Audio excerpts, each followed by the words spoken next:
Buenas tardes, amados hermanos, que el Señor les bendiga en esta hora.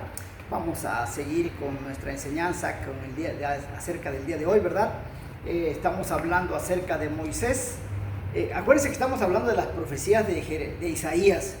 Estamos acercándonos cada día más a esos 65 años que había dicho el profeta Isaías, ¿verdad? ¿Se acuerdan? De que Israel iba a dejar de ser una nación. Ya nos estamos acercando, y nos vamos a acercar a comenzar luego con Jeremías a 25 años, porque nos comenta también el profeta Jeremías que durante 25 años él había predicado de la salvación para que el pueblo no pasara por el cautiverio babilónico, pero eso lo vamos a ver un poquito más adelante. Detallamos lo de Moisés por el momento y con esto vamos a terminar porque es muy importante lo que hay que hablar. Ya vimos ayer la historia de cruzan del río, ¿verdad? Del Mar Rojo y algunas cosas que vimos muy importantes, ¿verdad? Con respecto al pueblo de Israel en relación hacia Dios. Pero hay un detalle muy interesante. Hay una pregunta que les quiero hacer. ¿Cuál fue el pecado que cometió Moisés para no entrar a la tierra prometida? Todos los pastores, a cuanto les he preguntado esto, me dicen: golpeó la roca, golpeó la piedra, golpeó la peña, y la peña era Cristo. Sí, es cierto, la peña tipificaba a Cristo, porque Dios le dijo: voy a estar arriba de la peña.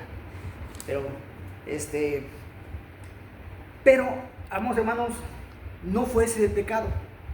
No fue, porque Dios le dio esa instrucción. El pecado fue, todos dicen que golpeó la peña. Bueno, veamos la historia. En Éxodo capítulo 17, versículo 6 dice: golpearás la peña, ¿sí? Y de ella saldrán aguas. Pero en el libro de Números, en su capítulo 20, versículos 7 y 8, habla más específicamente acerca de este suceso, ¿sí? O sea, vas a hablarle a la roca y de ella saldrán muchas aguas, ¿sí? Es lo que le dice Dios a Moisés, pero sin embargo Moisés golpea 2 veces la peña. Pero ponga mucha atención en este versículo del mismo capítulo 20, el versículo 12. El versículo 12, 10, perdón, vamos a ver el 10, el 12, vamos a ver el 12. Dice: y Jehová dijo a Moisés y a Aarón: por cuanto no creísteis en mí, pongan atención en esto, para santificarme delante de los hijos de Israel, por tanto no meterás esta congregación en la tierra que les he dado. O sea, no me santificaste, te santificaste tú y Aarón, pero no me santificaste a mí delante del pueblo de Israel, y por eso no vas a entrar a la tierra prometida. Así se lo dijo. Ahora veamos en qué momento Moisés no glorifica a Dios. Vayámonos al versículo 10 de este mismo capítulo. Y reunieron Moisés y Aarón a la congregación delante de la peña, y les dijo: Moisés les dice al pueblo: oíd ahora, rebeldes, os hemos de hacer salir agua, Aarón y yo, mi hermano, de esta peña. Entonces alzó Moisés su mano y tocó la peña, golpeó la peña y salieron aguas. Pero esa frase que dice: os hemos de hacer salir agua de la peña, ahí se estaba glorificando Moisés y Aarón, su hermano, delante del pueblo de Israel. Y esto fue lo que no le agradó a Dios. No fue que golpeara la peña, porque como dice Pablo, y la peña era Cristo. No se enojó Dios por eso, sino porque se glorificó él en lugar de darle la gloria a Dios. Incluso en el libro de Deuteronomio capítulo 1, en su versículo 37, cuando Moisés hace una reseña de todo lo sucedido a través del desierto, y cuando se refiere a este punto, dice en su capítulo 1 de Deuteronomio capítulo 37, versículo 37, dice: también contra mí se airó Jehová por culpa de vosotros.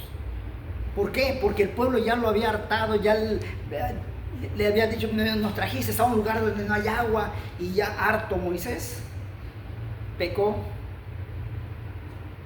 haciendo esta aseveración: les vamos a dar agua, Aarón y yo, a ustedes, en lugar de glorificar a Dios.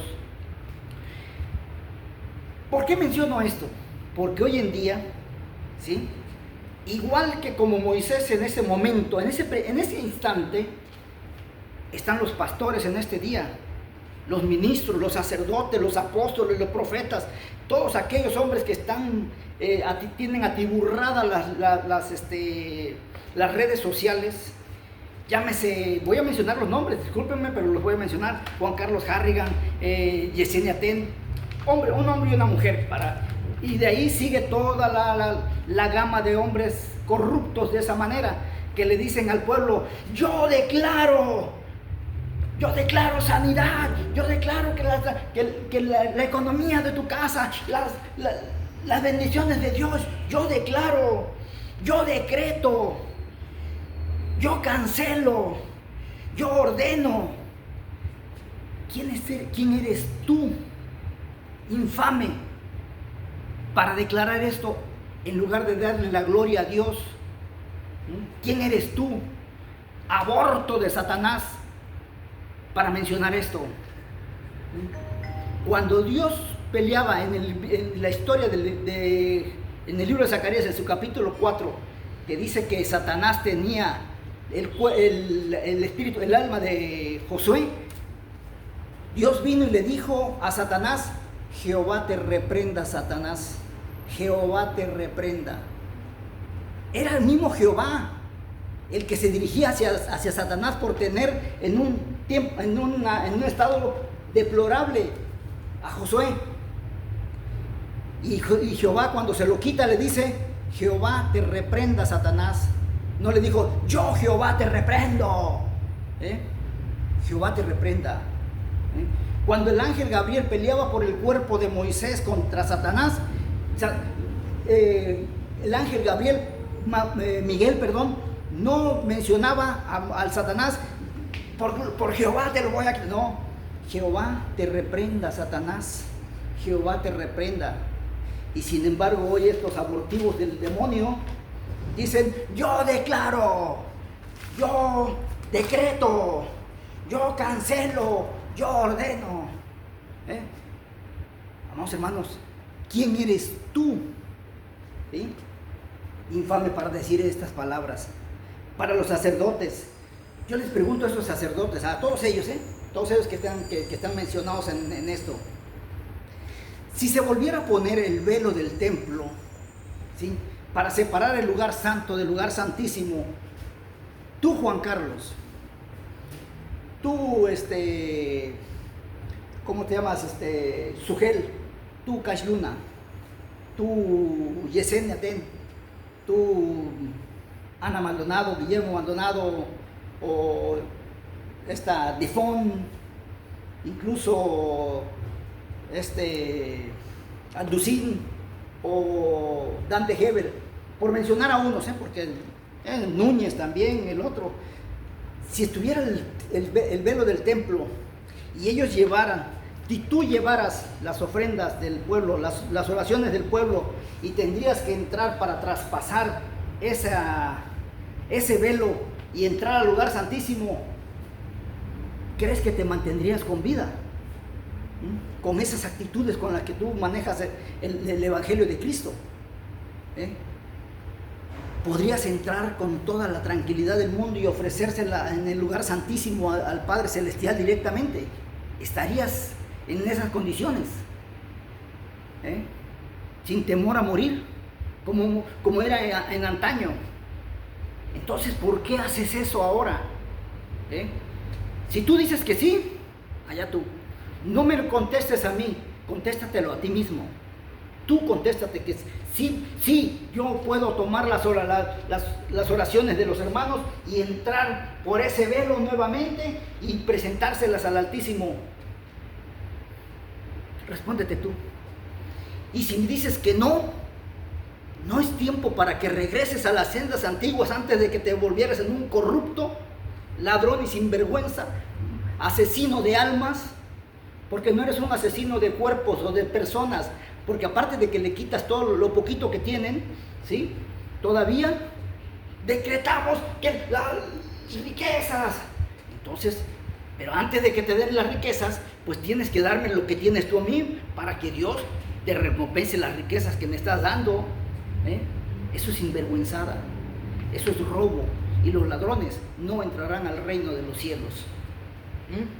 Se ha acorrientado el púlpito, las plazas, los mercados los han traído al púlpito.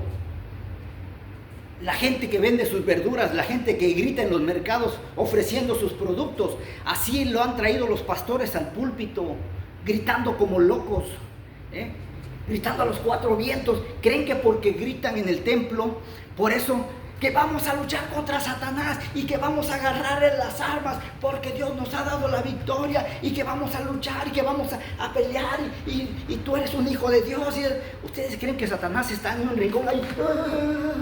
Señor, Dios, calma a Juan Carlos, calma a a Yesenia, cálmala porque me tiene miedo.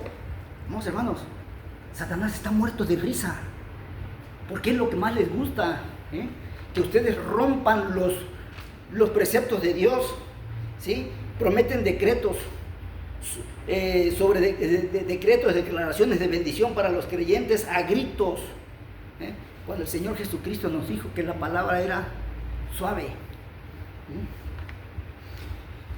porque bendicen, predican, decretan basura y blasfemia y anatemas dentro del mismo templo, desde los púlpitos, con esas actitudes benefician a Satanás. Y para ti, amado hermano, creyente, córrelos de tu vida, desecha esa basura, ¿sí? Y te voy a decir por qué. Dos razones. Una, cuando Elías estaba en esa cueva, dice que vino un viento fuerte que quebraba los árboles y dijo, aquí viene la presencia de Dios. Pero la presencia de Dios no estaba allí. Después dice las Sagradas Escrituras que vino un gran terremoto que quebraba las piedras. Y Elías dijo, aquí viene la presencia de Dios, aquí ya viene Dios. Pero Dios no estaba en ese terremoto. Y cuando llegó un viento apacible, allí era donde estaba la presencia de Dios. Dios no necesita andar gritando, no necesita gritones, ni necesita llenas, hambriadas. No, su palabra es suave, es fresca. Y cuando Jesús en Mateo capítulo 5, ¿sí? Vamos a leerlo para que es capítulo 6, perdón. Sus discípulos le dijeron, maestro, enséñanos a orar como Juan enseña a sus discípulos. Y dijo Jesús, cuando oréis, no seas como los hipócritas, o sea, como los ministros que están ahorita en los templos, que gritan como Juan Carlos y esta Yesenia, y todos ellos, como los hipócritas, porque ellos aman el orar, y el gritar, el predicar, de pie en las sinagogas y en las esquinas de las calles para ser visto por los hombres, ser venerados, ser honrados. A veces el creyente cristiano se convierte en fanático de ese tipo de personas, para ser visto de los hombres. Por cierto os digo, ya tienen su recompensa, ya tienen su recompensa. Pero aquí viene lo más maravilloso, que viene la palabra de Dios para ti, amado hermano creyente. Deja esa basura por un lado. Y dice el versículo 6, mas tú, cuando ores, entra en tu aposento, entra en tu recámara y cierra la puerta. Ora a tu Padre que está en secreto. Y tu Padre que ve en secreto tu oración, escucha en secreto tu oración, te recompensará en público. No sigas a esta bola de sinvergüenzas, porque ellos primero gritan para recibir. Creen que por gritos vas a recibir tú. Las Sagradas Escrituras lo dicen todo al contrario. Ora en secreto, enciérrate en tu recámara, híncate sobre tu cama y habla a tu Padre en secreto, y Él te va a recompensar en público. No necesitas andar en los encuentros con estos gritones. que solamente lo único que benefician es llevar música para los oídos de Satanás. Amados hermanos, Moisés, simplemente por decir, Aarón y yo les daremos agua de beber, no entró a la tierra prometida. Estos hombres, por estar gritando, yo decreto, decretamos, declaramos, cancelamos, ordenamos. ¿Cuánto más? ¿Dónde creen que van a ir estos hombres? Junto con ustedes que los siguen. Soy Juan Carlos Muñoz. Mañana continuamos ya con el libro continuamos con la profecía de Isaías. Que Dios los bendiga. Hasta pronto.